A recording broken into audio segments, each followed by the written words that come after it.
Morning, afternoon, or evening to you, wherever you are in the world. My name is Ellis Westwood, and I am the Director of Stakeholder Engagement at Canadian Blood Services. I would like to welcome you to our plenary today, Comparison of Guidelines for Blood and Blood Products Management across low, medium, and high-income resource countries, a case study of Nigeria, India, and Canada. It's my honor to serve as your moderator for this important session. We encourage you, the session will be in English today. We encourage you to use the translation option in Zoom. You can use the options button in your application to translate into your language of choice. I'd like to start by welcoming our three esteemed panelists and presenters for participating this morning. Professor Sally Yuguda, coming to us from Nigeria, Ms. Vanita Srivastava, coming to us from India, and Dr. Aditi Khandelwal, a colleague of mine, coming from here in Canada as well. Before I provide a more detailed introduction for each speaker before they present, I'd like to start by sharing an observation and a story. First, as we hear from experts from different parts of the world, it's important to remember, of course, that we can all learn from each other about how to improve the supply and safety of blood and blood products. While countries with higher average GDP per capita have access to more resources, it does not necessarily mean that their blood systems are more effective or safer than those of lower income countries. I work at Canadian Blood Services. Our organization was created 27 years ago because of Canada's worst preventable public health crisis, where our blood system at the time provided unsafe products to patients, leading to thousands of deaths. The Canadian tainted blood crisis was one of the country's worst disasters, occurring primarily in the 1980s.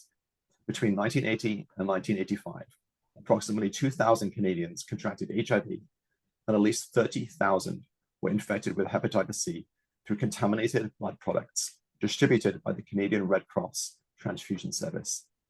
This crisis stemmed from failures to adequately screen blood donors and test blood supplies, despite growing awareness of HIV/AIDS and the risks of bloodborne infections. Many patients with hemophilia were particularly affected, as they, of course, as you know, require regular transfusions of clotting factor concentrates that were pooled from thousands of donors, exponentially increasing their risk of exposure. This crisis led to a landmark public inquiry here in Canada, whose report in 1997 assigned blame to the Red Cross, government officials, and pharmaceutical companies for their negligence. The inquiry resulted in significant reforms to Canada's blood system, including the creation of two new organizations, Canadian Blood Services and Héma-Québec, to replace the Red Cross in managing blood collection and distribution. Compensation packages were established for victims, though many felt that the amounts were inadequate and came too late for those who had already died. The tragedy remains a defining moment in Canadian healthcare history, highlighting the critical importance of public health vigilance and the devastating consequences of institutional failure. So from my perspective, that's why we're here, to listen to and learn from each other on ways to improve the safety of blood products for patients. So now I'd like to introduce, what I'm going to do this morning is I'll introduce each speaker before they present. Each speaker will share their perspective, and then we have some time at the end for questions and comments from people joining us from around the world. So I'd like to welcome Professor Sally Yuguda. Professor Yuguda currently serves as the Director General of the National Blood Service Commission in Nigeria.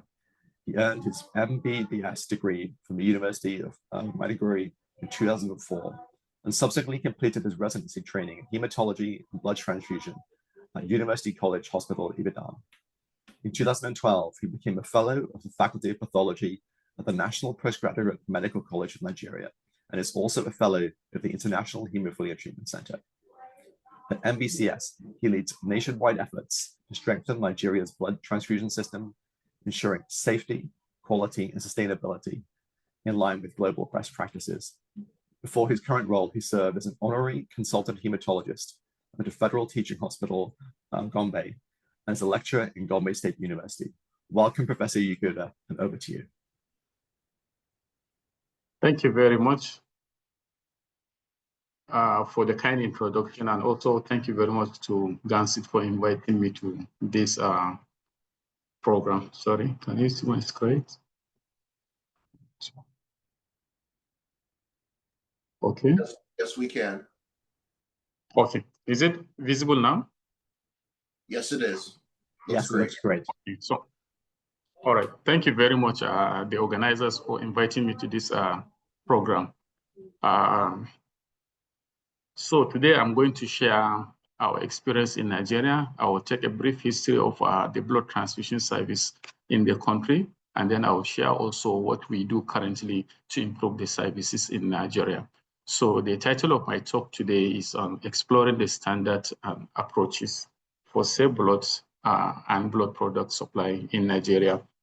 So by way of introduction, National Blood Service Agency, or then Commission, is an agency of the Federal Republic of Nigeria that is charged with the responsibility of coordinating, regulating, and ensuring the provision of safe and quality blood and blood products in the country. And the act was signed about 4 years ago. Initially, the program started in 2005 as a partnership with the United States government through the PEPFAR program in the country. And the sole aim then was to curb the prevalence of HIV in the country. So they felt that the best way to address this rise in HIV infection in Nigeria is through blood transfusion. So that led to the formation, or initially the National Blood Transfusion Service, and then which was now later taken over by the government, and then the government of the country felt the need to establish a standalone agency that will take care of the blood transfusion services in the country. So, like I said earlier, the NBSA is an agency of the federal government that is charged with the responsibility of ensuring safe and high quality blood and blood products. So we are governed by 4 mandates. The first mandate is to develop a system of national blood system for mobilization and motivation based on voluntary non-remunerated blood donor. And our second mandate is to standardize the collection, transport, processing, testing, storage, and distribution of safe blood for all the people that are in need in the country. And then the third mandate is to encourage the development of technology and research into all aspects of blood transfusion, and then to relate and cooperate with strategic partners. So in order to achieve our mandate, we set of 4 pillars, which will now be our guiding principles in order to address the issue of blood transfusion in the country. So the first pillar is to increase blood production and availability. And then the second pillar is to provide adequate health security for blood and blood products in the country. And then the third pillar is to unlock the value chain for blood and blood products in the country. And these pillars are in alignment with the Federal Ministry of Health and Social Welfare's National Health Strategic investment initiatives in the country. So at the agency level, we are governed by about some policy documents which aid our operations in the country. So we have the National Blood Policy that was first revised and published in 2005, even though now we are currently trying to review the National Blood Policy. And we also have the guidelines for appropriate clinical use of blood and blood products in Nigeria. And then we also have the operational guidelines for blood transfusion practice, as well as the National Blood Safety Standards for establishments of blood establishments in the country. So these are our major policy documents that we used to address the issue of blood transfusion in the country. So I will just summarize what we do. Usually the process based on these guidelines, we have donor recruitment and retention. So if you look at it, the predominant types of donors in the country are family replacement donors. So these are donors that are directed at a particular patient. Usually what we do in the country, in the practice currently now is that patients, whenever patients are in need of blood, they mobilize some of their family members, and then they come and donate blood. So if you look at the figures, still currently in Nigeria, the major form of our blood donors are the family replacement donors, which constitute over 60% of the blood collections in the country, even though now we are seeing a rise in voluntary non-remunerated blood donors in the country through our various campaigns. So our strategy now currently, in order to increase the voluntary non-remunerated blood donors in the country, through community drive. We usually go on, the agency goes on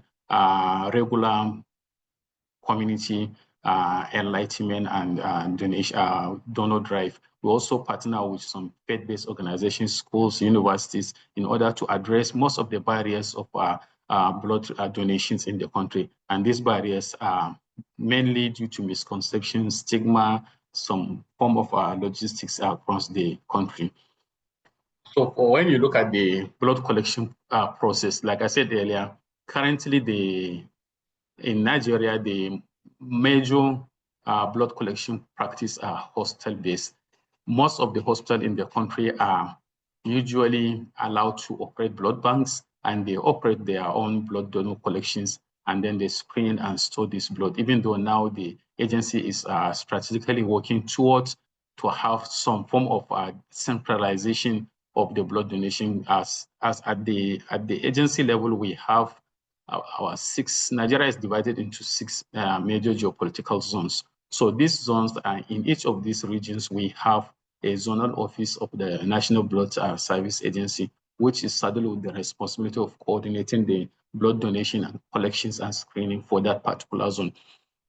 Also, when you look at the donor screening, the practice here, based on our guidelines and what we practice, is that we use blood donor questionnaires, and then where we take some brief histories and then also measure the basic levels of the blood donor to make sure that the donor meets the minimum requirement for blood donation. And the collections in the country currently, most of the collections are whole blood collections, which are collected in the standard blood banks. And then when you look at the apheresis practice in the country, is very limited and usually concentrated to few tertiary and private hospitals.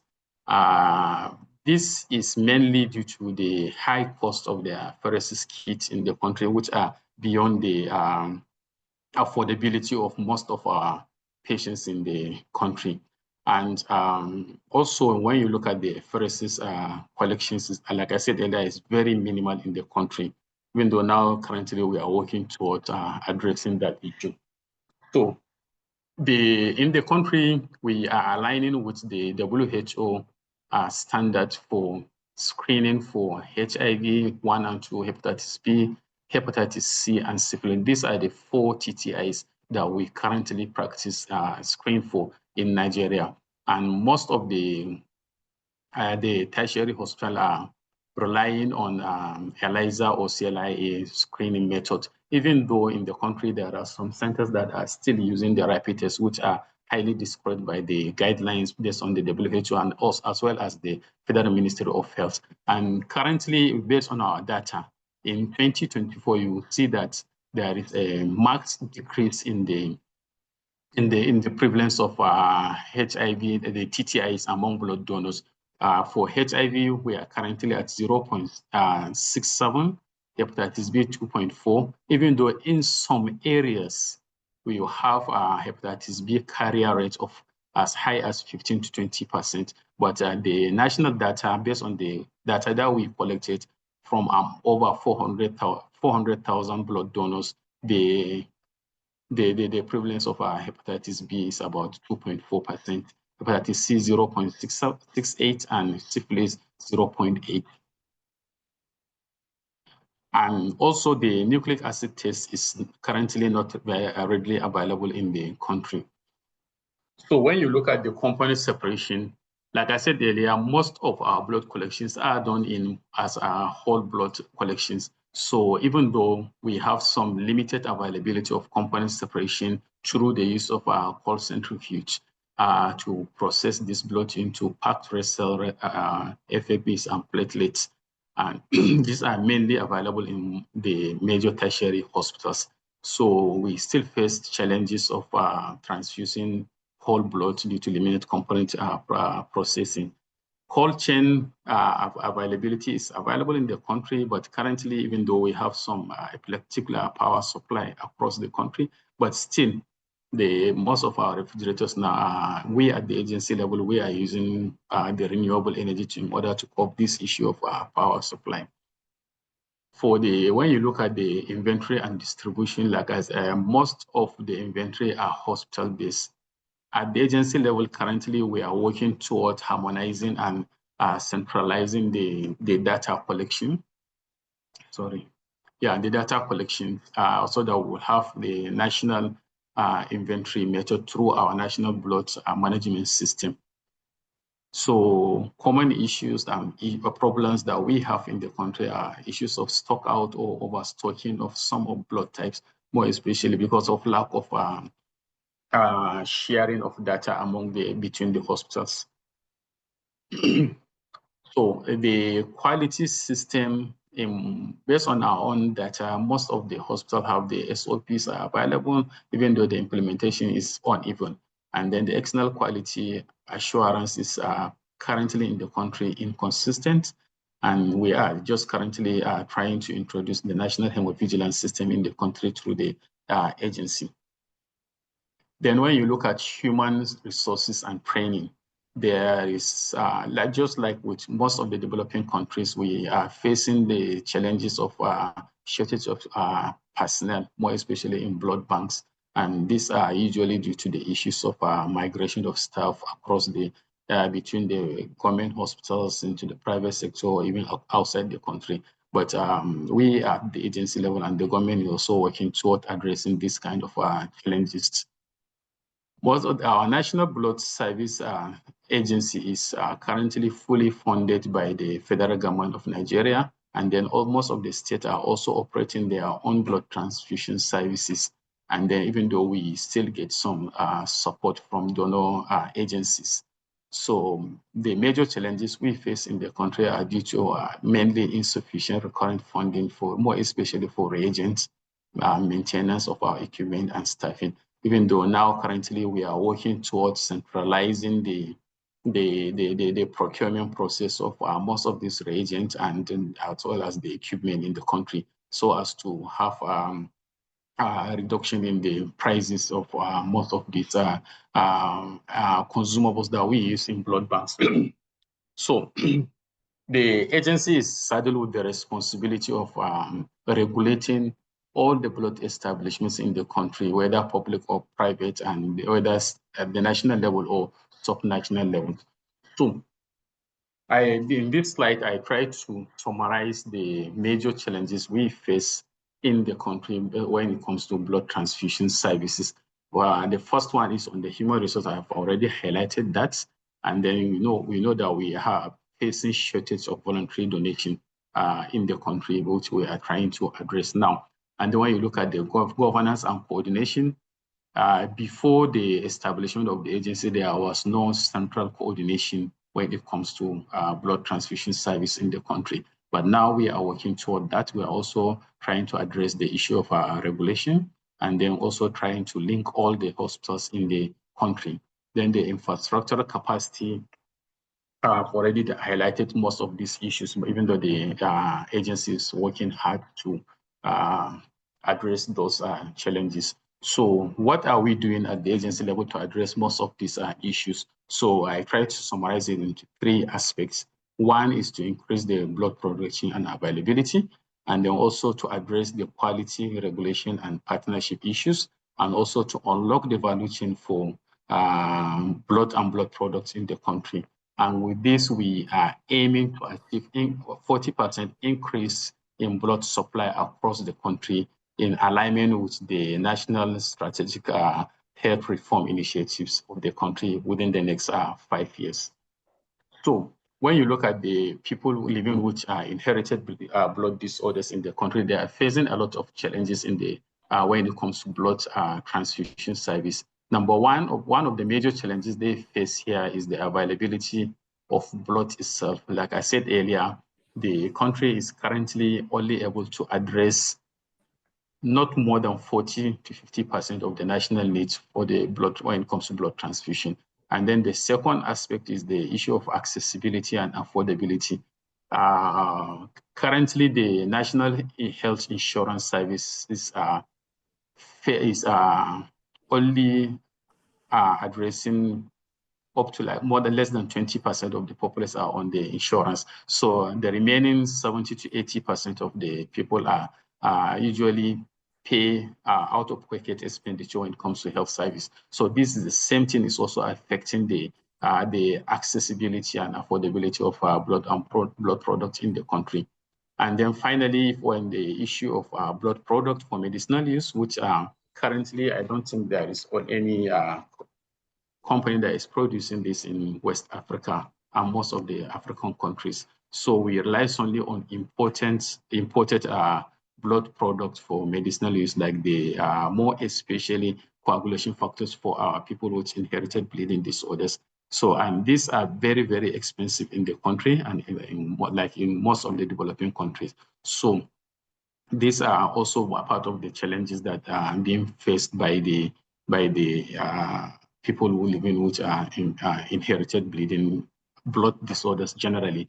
So what we are doing as the agency level is that we are looking at, like I said earlier, when you look at the federal government's unlocking value chain in the health sector. So we are trying to work with some private organizations to see that they can use the plasma from Africa, more especially in Nigeria, in order to produce these blood products so as to reduce the cost of this reagent.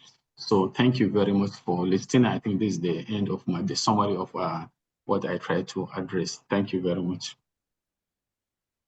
Thank you, Professor Yuguda. That was a terrific presentation. You and your colleagues are doing very important work, facing important challenges, and it's very encouraging. So congratulations to you and your colleagues in Nigeria. Thank you very much.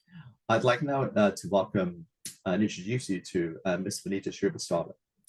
Ms. Shrivastava brings over 26 years of experience in the health and social sectors, having held several key leadership positions within both the state government and the government of India. Her distinguished career includes serving as advisor and Ministry of Tribal Affairs, National Senior Consultant and Coordinator, Blood Cell, Program Officer for Blood Safety at NACO and OSD to the Governor in the state of Uttarakhand. She has contributed to the development of more than 30 national and international guidelines and has been recognized with numerous prestigious awards, including the Usharif Award for Health, the GEM of IT Award for Iraq Tosh, and the Indian Excellence Award for outstanding work in advancing India's voluntary blood donation program, among others. So welcome, Ms. Shrivastava, to the Gansett session this morning. Over to you for your presentation. Thank you so much. And I would like to share my presentation in a while. Just 2 seconds, please.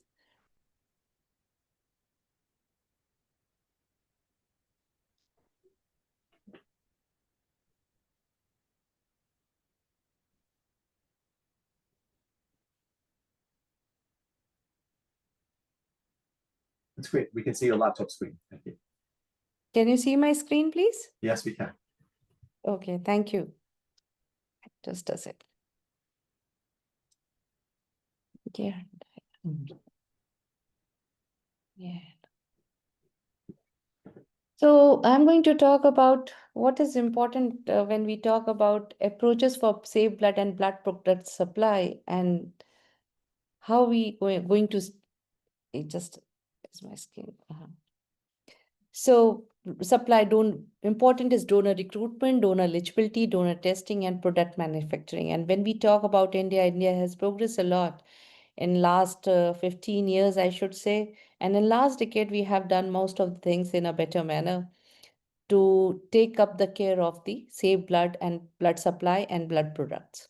So why it matters is blood and blood products. It's red cell, platelets, and plasma are critical for surgeries, trauma care, and chronic conditions.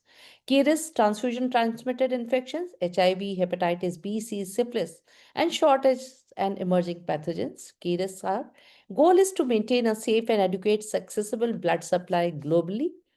And the country like US blood buy is highly safe, but risk like hepatitis B transmission persists. So in India, and this is important why we have taken our blood supply in a manner. We had a very fragmented services when we talk about 2002. Before 2002, it was very difficult. Hmm.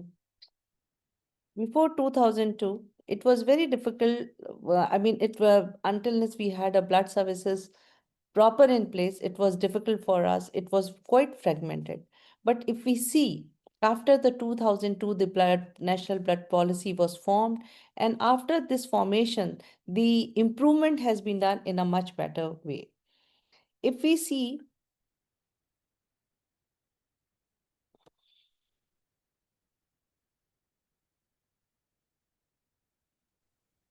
Benita, we can see your laptop screen here.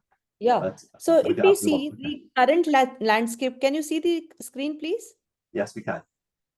So India requires around 12.5 to 7.2 million units annually to meet the clinical demand, with population needs estimated 17.2 to 26.5 million units, including component like red cell, plasma, and platelets.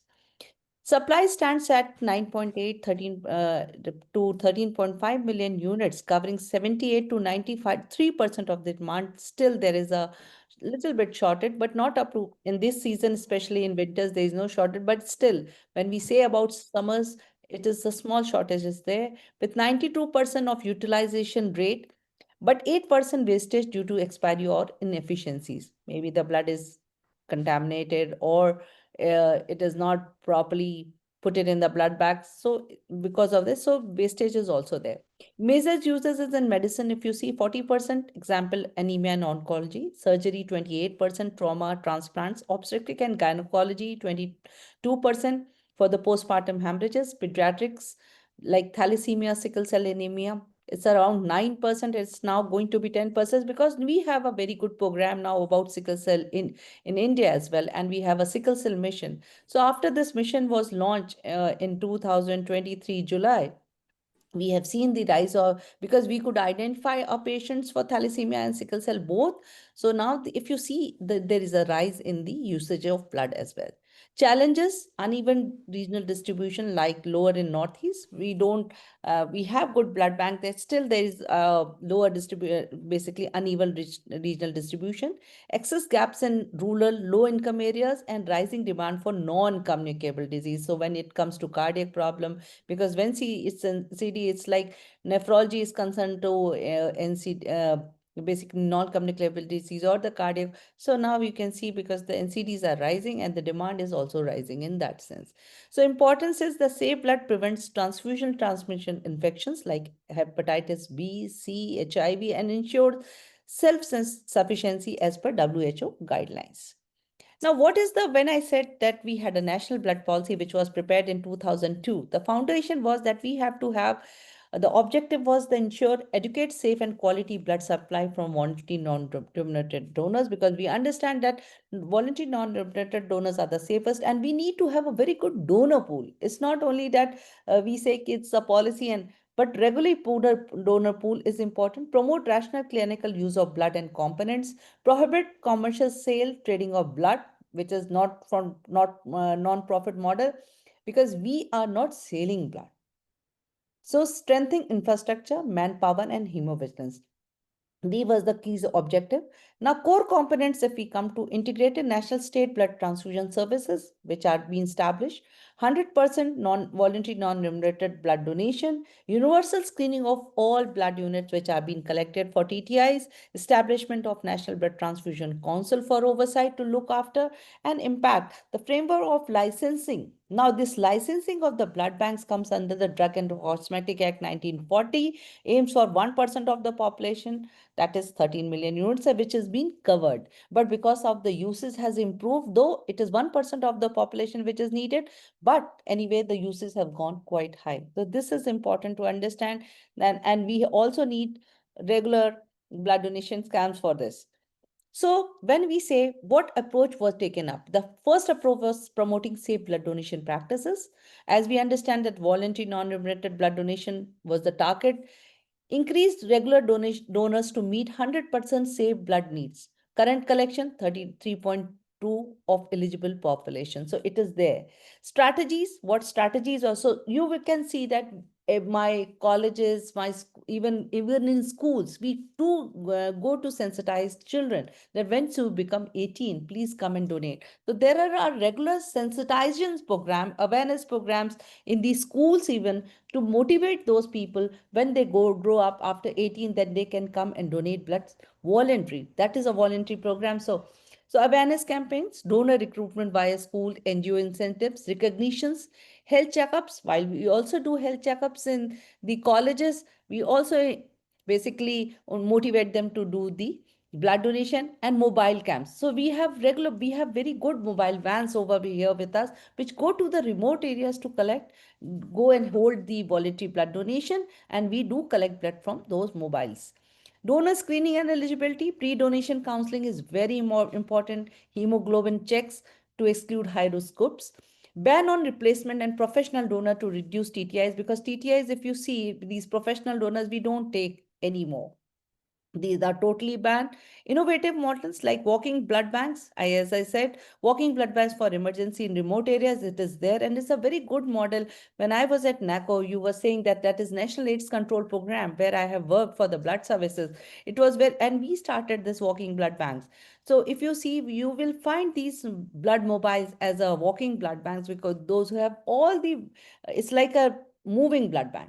They have the collection, the storage is also there, everything is there, and that's a good model which we developed around 15 years back, I should say now, and they are running very well in the remote areas. Community drive to address blood desert in low supply regions. So we also do a community drive to increase the blood donation. Now, when same way, we have recruit a sufficient number of voluntary non-nutritive donors to these donors to have a lower risk of transmitting infection. And we have a, as I said earlier, we need to have a safe and sustainable repeat donor pool, which is very important, because if we have repeat donors, the risk of TTIs automatically goes down. So this was the approach which was taken, and this is the book, Voluntary Blood Donation Program, which was developed by our experts, those who are the basically blood bankers, hematologists, and also the donor motivators who were there, who they know how to do the things. So they all were involved, and this book was very interesting, and still it works very well to help the blood banks and as well to the hospitals. Now, what is the approach to which we have taken? Now we have the standards for blood bank and blood transfusion services in the country. Approach two was that testing, processing, and quality control is very important. Universal screening protocols. That means the entire country is having the one protocol, and that is mandatory test for HIV, hepatitis B, C, syphilis, malaria, and also we are doing NAT for wherever feasible. But when I said that we started with the sickle cell mission in 2003, and before that, when we came up with the hemoglobinopathies program in India as an intervention in 2015-16, and I am very fortunate that I have a opportunity to work for my blood services, and after blood services to blood disorders. So I have been able to take care of both the services, blood services, and that too in government only, from the government of India. So this was a, we learned, actually, I should say, this has strengthened my work to how the blood services have strengthened this, the blood disorders part also. So additional direct antiglobulin test is also being done for the blood donation. Component separation. Now, whole blood, it is basically a very little in demand, where especially in the remote area it's been used. But basically, we use components and red cell for anemia, platelets for oncology, and optimized use of blood. Optimum use of blood is being done, reducing the wastage. Cold chain management is a very important thing, because we do camps somewhere else, and if the blood has to travel, the cold chain maintenance is being done for shortage and distribution as well, because there is a hub and spoke models also, where we collect blood at one place and then we do all the processing and it is been distributed. But to the storage center. But once it is distributed to the storage center, it is the cold chain is being managed. Regulatory oversight, licensing and accreditation like NABH is being done for the blood bank. And we also have a very good hemovigilance program which is taken care by the National Institute of Biologicals, that is to monitor the adverse reaction and to improve safety.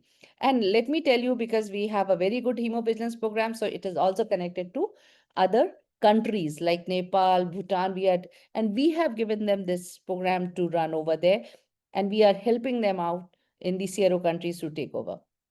Now, third approach was through distribution, rational use, and capacity building. So now, equitable distribution, bulk transfer between blood banks. We have a very good e-Raktakosh model. You will see that it's a portal where you can find all the details about how the common inventory is being done, how the logistic is being done, and this was done to enhance the bridge between the urban and rural gaps. Now, equitable distribution means that distribution is done to the blood storage centers, which are remote areas of the country. Predictive models, we also use bed occupancy. Regional health indicators for demand and forecasting. We regularly, it is a every year exercise that we do uh, demand, what is the demand for it? And accordingly, we do the blood donation because we don't want any wastage to be done. We know that so much of the wastage will be there, but still we have a very good models where we use our bed occupancy, regional health indicators for demand forecasting. As I said, we have much of the uses for the NCDs as well, so we also calculate those things. Rational clinical use is guidelines for evidence-based transfusion, training for clinician and component therapy to cut unnecessary demand. Wherever it is required, only then only the blood should be given. It should not necessary, because blood is not, it is a drug. We have to be careful for it. So it is important. And we have a very good national policy for access to plasma derived products. We have a very good, because we are basically making products here. We are also trying to export them. So these this you can see this guidelines. I was also a part of it. I mean, it's my pleasure to be part of all these things. But altogether, we can see that this component, the training for clinicians, component therapy, to cut an unnecessary demand, human resource development. We had a very good train, and we trained around in the initial years. I remember I trained around 7,000 blood bankers and the paramedics of the blood bank staff, donor motivation, and at this place in Delhi, I used to call them to show them how the blood banks work. So the model blood bank was created, and we took them to the model that this is the model, and you have to create the same model at the remote area. But here, there is a very good collaboration where NACO is there, WHO, Director Health General Services, and NHM is the National Health Mission, and other professional bodies which work together to come for the one thing, which is blood. Now, key challenges, because it is always there once you are doing good things, but still you have challenges. Sometimes supply shortfalls, wastage is 8%, which is again up. We keep on working on those things. It's not like that we have don't, but it is a regular thing for us that we keep on how much is the shortfall, what is needed. As I said in my previous slide, that we do a predictive things, but still we need to learn on this, and we have to come out of it, that the supply is the shortfall is not there. Infrastructure deficit in primary rural facilities, prohibition on unbanked directed donation, limited access, rising need for aging population and emergency. This is again an important thing, that 3 to 4.7 units per disaster casualty are being, because emergency do come. So we are emerging strategies which are we are trying to do is digital tool for donor tracking and inventory, inoperative blood recovery and patient blood management.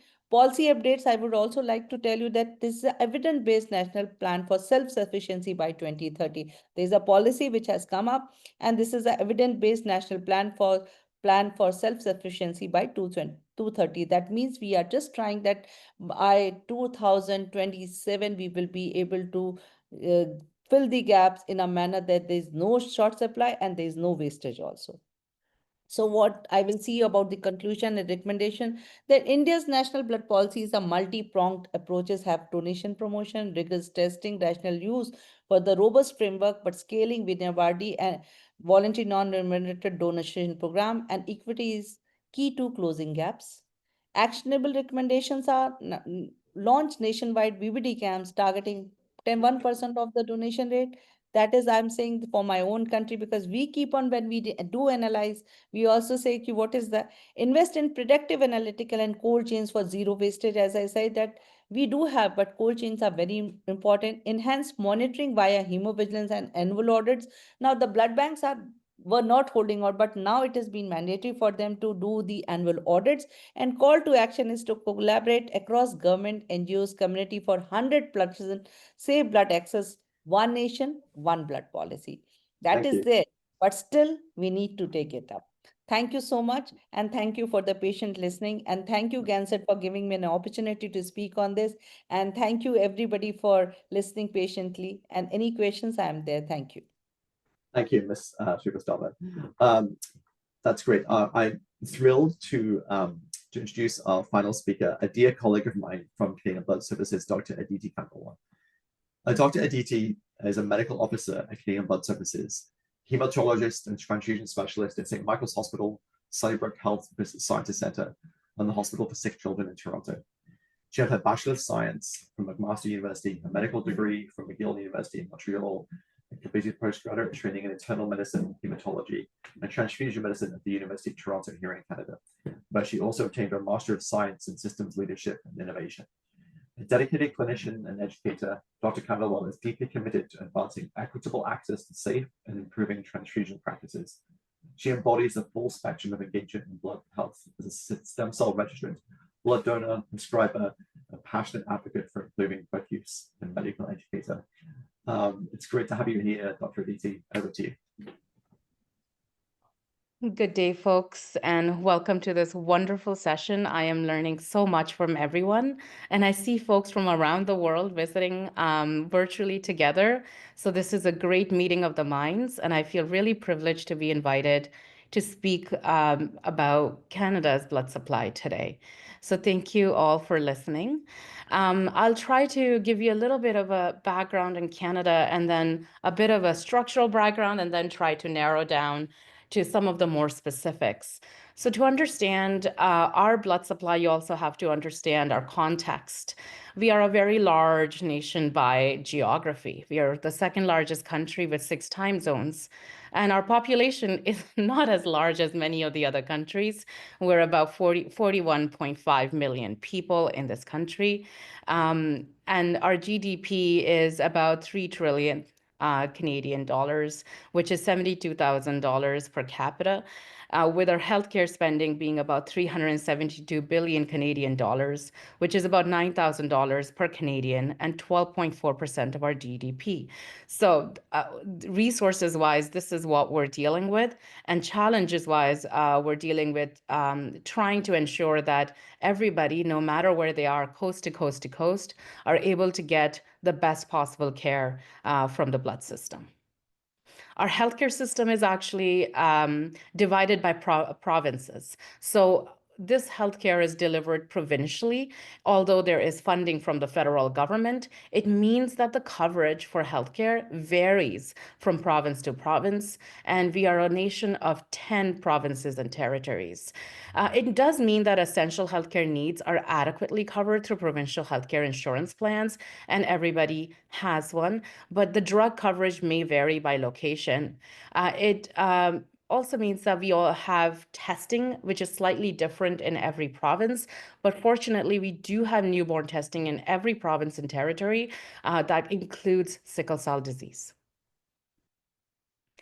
So our blood system. So my colleague Alice told you about our the biggest tainted blood tragedy, the biggest public health tragedy in our country, which was the tainted blood tragedy. And in response to this, in 1998, a new blood system was put up.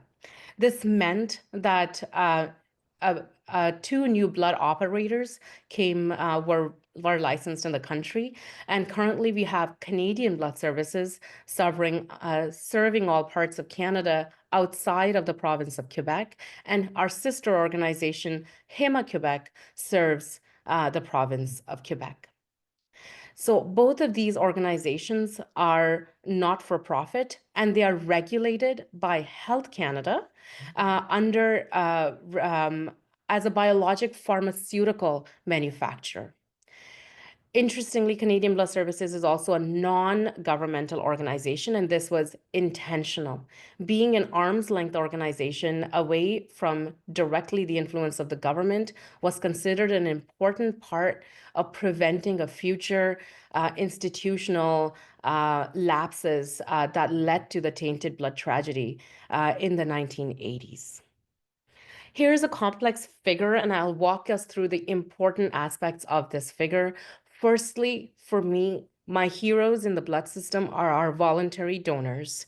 Our donors contribute voluntarily, non-remunerated, to give us not just whole blood, but we also collect platelets, plasma, we have a cord blood collection, and we also have a registry for stem cells.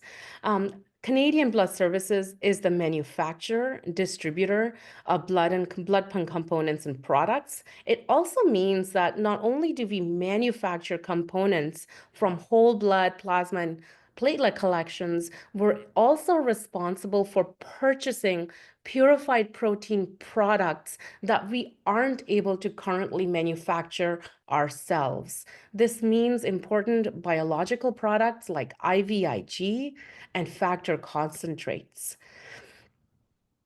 Having one purchaser or two purchasers for the whole country means that patients, no matter where they are, despite which province they are in terms of their provincial healthcare, will get access to these particular medications consistently across the board, and that is very important. The Canadian Blood Services as a blood operator, and I'll speak more to Canadian Blood Services as that's my main official affiliation. That's where I work. The funding is coming from both the provinces, territories, as well as the federal government. And the regulatory oversight is coming from Health Canada. There is additional funding in the system for research, which is exceedingly important. It helps us also perform further enhancements to our product manufacturing, and I'll show you a few enhancements that have recently been implemented.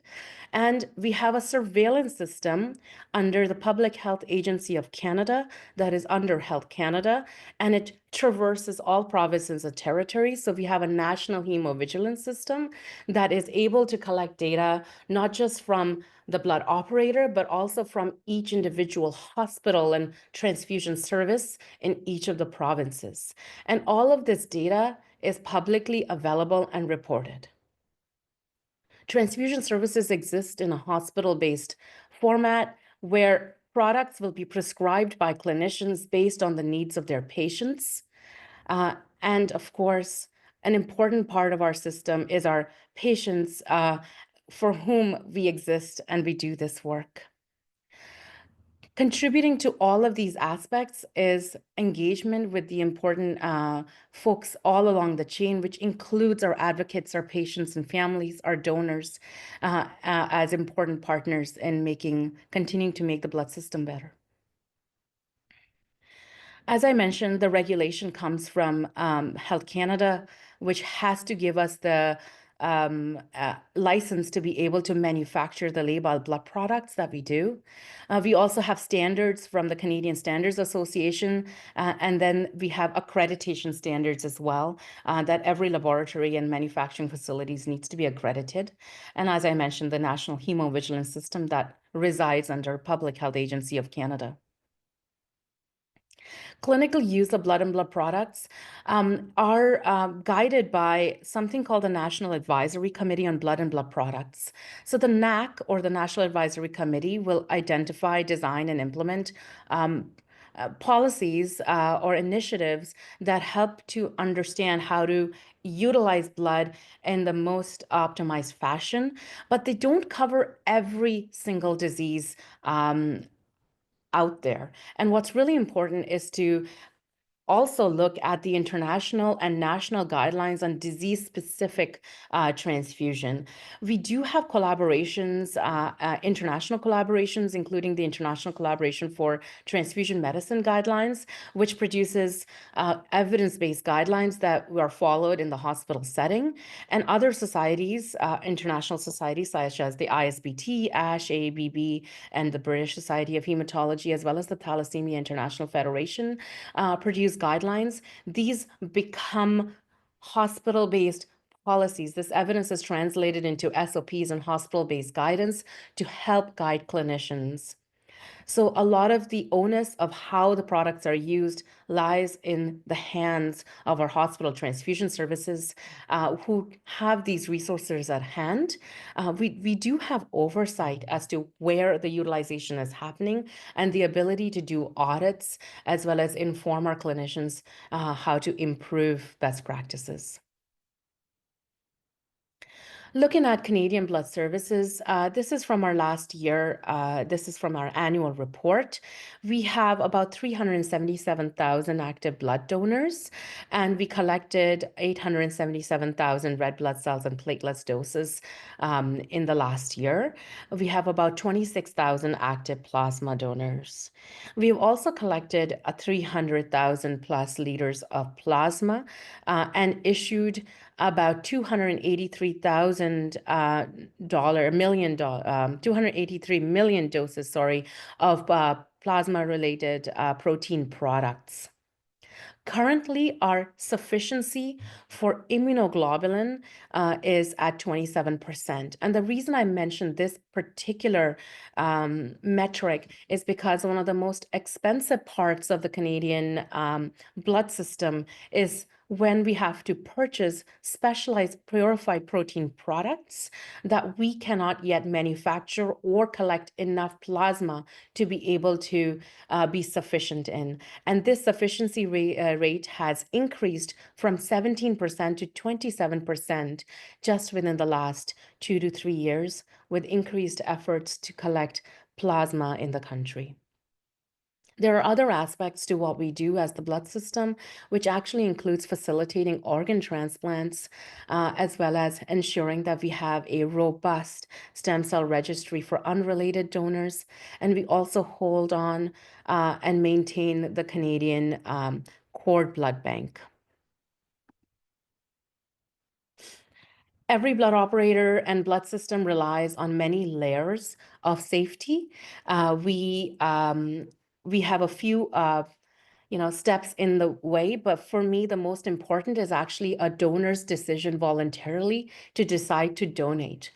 Folks don't donate to harm others. They decide to donate because they want to help. And that is an important aspect of safety as well, although it's not measurable. We do have a questionnaire every time somebody wants to donate. They have to answer about 60 to 65 questions. And these questions will also help inform the further testing that is performed. Testing is performed on every donation event. Only if all of the testing comes back as negative are the products labeled and then released for clinical use. So even if a product is tested and there's a false positive reaction, we do not label that product. In terms of donations, one of the metrics I want to show you is the fact that our donor base is aging.